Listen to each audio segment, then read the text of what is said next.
नमस्कार.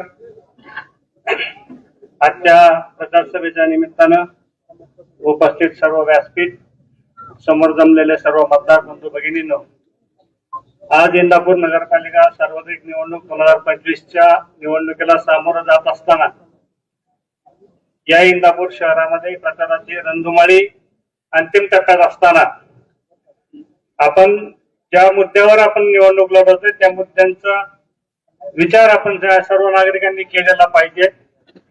आपण ज्या उद्देशाने ही निवडणूक सामोरं जातोय, इंदापूरच्या विकासाचं विजन घेऊन जातोय, आज आपल्यावर ज्या किंवा आमच्या बर्ने मामावर असेल किंवा यांच्यावर ज्या टीका होतात, या टीकांपेक्षा आपण इंदापूर शहराचा विकास काय करणार आहे या विकासावर आपण सर्वांनी बोललं पाहिजे.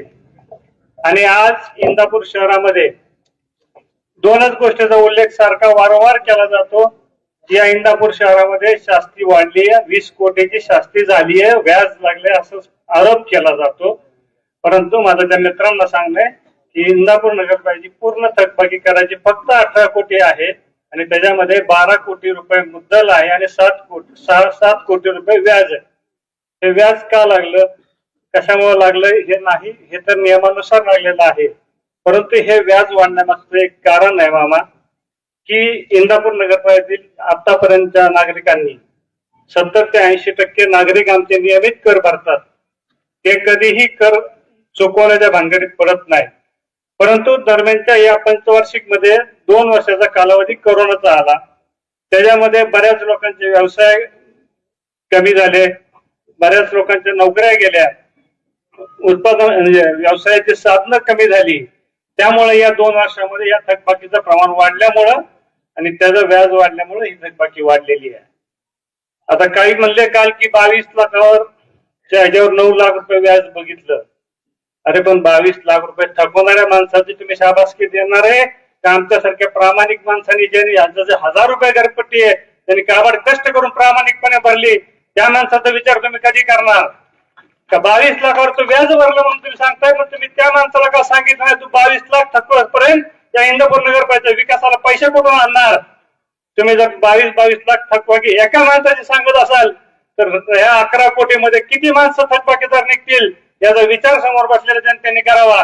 केवळ फक्त ना म्हणायचं की माझी व्याज वाढले, शास्ती वाढली, मी संघर्ष करतोय, पण हा संघर्ष कोणासाठी याचा सुद्धा तुम्ही सगळ्यांनी विचार केला पाहिजे. की टॉप 10 मधले जी माणसं आहेत, या थकबाकीदार आहेत, ते किती वर्षाचे थकबाकीदार आहेत, त्यांनी आतापर्यंत घरपट्ट्या का भरल्या नाहीत याचा सुद्धा विचार या जनतेने केला पाहिजे. आणि केवळ मग प्रामाणिक कर भरणाऱ्या माणसांनी काय करावं? तुम्ही ज्यांच्याकडे कर बाकी आहे, थकबाकी आहे, तुम्हाला त्यांचे नगरपालिकेचे फायदे मात्र तुम्ही सगळे घेताय, परंतु तुम्ही कर भरायला नको म्हणताय. आमची सर्वसामान्य जनता जी आहे ती कर भरते आणि म्हणून त्यांना सुविधा आज मिळत आहेत. या गोष्टीचा सुद्धा तुम्ही सगळ्यांनी विचार करा. आणि केवळ नुसतं आहे म्हणून नाही, का झालीये का नाही, ते व्याज का लागतं किंवा व्याजाची अंमलबजावणी काही भरत शेठने केली काय, ते व्याज भरत शेठला घरी येणार नव्हतं, ते नगरपालिकेलाच मिळणार होतं. परंतु हे कायद्यानुसार आणि संस्था चालते, हे कायद्यानुसार चालते. जर तुम्ही 20-20 वर्ष मंत्री राहून जर तुम्हाला नगरपालिकेचे कायदे माफ नसतील आणि तुम्ही जनतेची माफी मागत असाल की मी चुकीचा उमेदवार दिला की शास्ती लावणारा उमेदवार दिल्यामुळे मला जनतेची माफी मागावी लागते, आम्हाला सुद्धा असं वाटतं की आम्हाला सुद्धा असं वाटतं की आम्ही आमचा नेता सुद्धा चुकीचा होता का काय? कारण आम्ही ज्या गोष्टी करत होतो त्या गोष्टींचं समर्थन, ज्या कायद्याचं समर्थन होतं ते तुम्ही करायला पाहिजे होतं. आज तुम्ही सांगताय लोकांना कायदा मोडून काम करा, आम्ही शास्ती माफ करून आणतो, पण आम्ही सुद्धा ठणकावून सांगतोय की आम्ही सुद्धा 100% व्याज माफीचा प्रस्ताव या शासन दरबारी पाठवलाय. अजितदादांच्या मार्फत आणि मामांच्या मार्फत पाठपुरावा करून आम्ही सुद्धा 100% शास्ती माफ करण्याचा प्रयत्न 100% होणार आहे. कोणी सांगत असतील यांनीच वाढवली त्यामुळे हे बोलणार नाहीत, हे करणार नाहीत, परंतु माझ्या मित्रांना आणि नागरिकांना एक सांगतो, या इंदापूर शहरामधलं हे जे व्याज आहे हे जर थकबाकी कमी होण्यासाठी, एक वेळच्या माफीसाठी आम्ही सुद्धा शासन दरबारी आग्रही राहू, एकदा माफी करून देऊ. परंतु पुढे येणाऱ्या काळामध्ये या लोकांना सुद्धा कर भरण्याची चांगली संधी आणि योग्य कर भरून लोकांचा इंदापूरच्या विकासासाठी त्यांचं योगदान राहील अशी खात्री या निमित्तानं देतो. कुणी कोणी काही म्हणू द्या की कोणी म्हणतं व्याज लावलं म्हणून माझं उत्पन्न वाढलं, घनकचऱ्यामधनं माझं उत्पन्न वाढलं. अरे माझं उत्पन्न मोजायला गेला तर तुम्हाला तुमच्या 2 पिढ्या पुरायच्या नाहीत, तुम्ही आमच्या नादी नका लागू. आणि आमच्या कष्टाने कमवतो, आम्ही कुठल्या नगरपालिकेच्या पैशातून काही कमवलेलं नाही हे मी ठणकावून सांगतो. आणि आज माझं स्पष्ट म्हणणं आहे, ज्याला ज्याला वाटतं या नगरपालिकेमध्ये भ्रष्टाचार झालाय त्यांनी माहितीचा अधिकार टाकून काढावा. 1 रुपयाचा भ्रष्टाचार या बऱ्याचशांनी केला असेल तर मी या निवडणुकीत माघार घ्यायला तयार आहे, ठणकावून सांगतो. आणि मी तुम्हाला सगळ्या मंत्र्यांना विनंती करतो की या चुकीच्या आरोपांच्या मागे तुम्ही कोणी लागू नका. आपण विकासाचं विजन घेऊन चाललोय. आज आमचा नेता या महाराष्ट्राचं विजन घडवतोय. आमचे आमदार या इंदापूर तालुक्याला सर्व विकासाचं काम देत आहेत, त्याच्या मागे आम्ही उभा राहू. आज जसं मगाशी सीमाताई म्हणले की नगरपालिका एकीकडं आमदार एकीकडं, परंतु ही संधी आहे मित्रांनो तुम्हाला की सगळे एका विचाराने एका माळेत आणा, की सगळी विजन असणारी माणसं एका बाजूला आहेत आणि केवळ टीका करणारी माणसं एका बाजूला आहेत. तुम्ही ठरवा तुम्ही काय केलं पाहिजे. आणि या इंदापूर शहराला आपल्याला शांतताप्रिय ठेवायचंय, आपल्याला सर्व धार्मिक सलोखा ठेवायचा आहे. तुम्ही सारखं पोलीस स्टेशनवर बोलता, अरे कशाला भांडणं करायची. आमचा समाज राहतोय ना सुखा समाधानी, नांदतोय ना, नांदू द्या ना, तुम्हाला काय अडचण आहे. भांडणं लावणार तुम्हीच, मिटवणार बी तुम्हीच आणि पोलीस स्टेशन बी तुम्हीच, असं नाही चालत.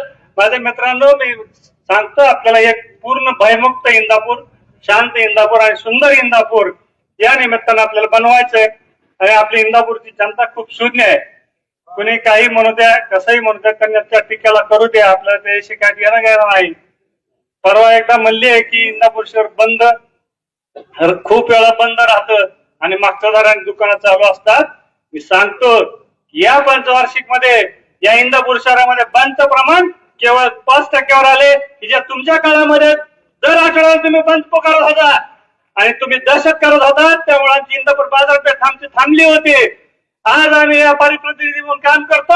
आम्ही इंदापूर शहरामधल्या सगळ्या संघटनाशी गोष्टी केल्यात की 10 वाजेपर्यंत आम्ही बंद पुकारू. कुठलाही बंद आम्ही जीवाजवळ पाळणार नाही की जेणेकरून आमच्या व्यापारातलं नुकसान होईल. आमचे जे रोजगार आहेत, जे जातात रोजंदारीवर, त्यांचा रोजगार उडणार नाही, या गोष्टीची आम्ही काळजी घेतो. कधीही इंदापूर शहर बंद असताना मागच्या दाराने दुकानं बंद ठेवायची आमची संस्कृती नाही. हे नक्की हे निमित्ताने मी ह्या नेत्यांना पण सांगतो. बंदचं भाषा तुम्ही आज सांगताय की इंदापूर शहर सारखं बंद राहतं, बंद ठेवणारी माणसं कोण होता ही तुम्ही जनता ओळखा. त्याच्यावर ठरवा की तुम्ही काय केलं पाहिजे, की पुढे आपलं इंदापूर 24 तास चालू राहिलं पाहिजे का बंद राहिलं पाहिजे, या विचार तुम्ही केला पाहिजे. आज मी या निमित्ताने एवढंच सगळ्यांना सांगतो की आपण आता इंदापूर शहराचं विकासाचं विजन घेऊन आदरणीय अजितदादा, दत्तात्रय भरणे, आप्पासाहेब जगदाळे या सर्वांच्या नेतृत्वाखाली इंदापूर शहराचं विकासाचं विजन घेऊन आपण निघालोय. या विकासाच्या विजनला आपण सर्वांनी साथ द्यावी. आणि माझ्या बरोबर जे 20 उमेदवार आहेत त्या सर्वांना घड्याळाच्या समोरील बटन दाबून आपण सर्वांनी प्रचंड बहुमताने विजयी करावं. आणि या इंदापूर शहरामध्ये एक इतिहास घडवा की 21 उमेदवार घड्याळाचे निवडून आले पाहिजेत. त्या पुढच्या निवडणुकीला यांना विरोधकांना बोलायला सुद्धा नाही असं इंदापूर करण्याची ग्वाही मी या निमित्ताने देतो आणि थांबतो. धन्यवाद.